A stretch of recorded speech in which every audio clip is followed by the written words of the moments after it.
IVF ఒక అధునాతన సంతానోత్పత్తి చికిత్స. అనేక దంపతులకు తల్లిదండ్రులు కావాలనే వారి కలను నెరవేర్చుకోవడానికి సహాయపడుతుంది. 10 ఏళ్లలో కేసీఆర్ కుటుంబం ఇరిగేషన్ శాఖ నుంచి వేల కోట్ల రూపాయలు లూటీ చేశారని ఆరోపించారు మంత్రి ఉత్తమ్ కుమార్ రెడ్డి. 14,000 కోట్ల రూపాయల బిల్లులు పెండింగ్లో పెట్టారన్నారు. కమిషన్ల కక్కుర్తి కోసమే ప్రాజెక్టులు కట్టారని విమర్శించారు.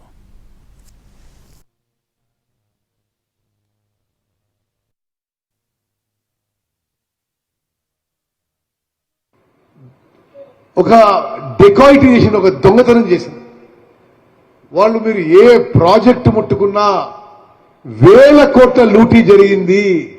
బీఆర్ఎస్ ప్రభుత్వంలో 1,81,000 కోట్లు ఖర్చు పెట్టిండ్రు ఇరిగేషన్ మీద. 1,81,000 కోట్లు ఖర్చు పెట్టిండ్రు. దాంట్లో 14,000 కోట్లు ఇంకా బిల్స్ పెండింగ్ పెట్టే పోయినరు. ఈ 1,81,000 కోట్లు ఎవరి సొమ్ము ఖర్చు పెట్టినాయా? మిమ్మల్ని, మమ్మల్ని, మన పిల్లల్ని, వాళ్ళ పిల్లల్ని, వాళ్ళ జీవితాలు తాకట్టు పెట్టి చాలా ఖరీదైన అప్పులు తీసుకొచ్చి మరి కమిషన్ల కక్కుర్తి కొరకు ప్రాజెక్టులు కట్టింది తప్పితే జనానికి నీరు ఇవ్వడానికి.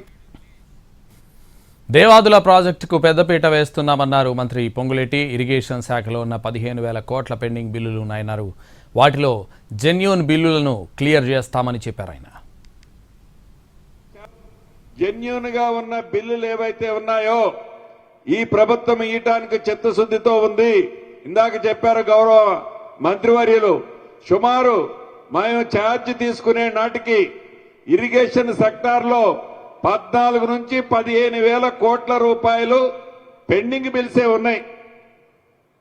అంటే ఈ 14,000, 15,000 పెండింగ్ బిల్స్ ఏవైతే ఉన్నాయో వారిని అడుక్కోండి. పాత ప్రభుత్వాన్ని మేము అనటంలా, బేషజానికి పోవటంలా.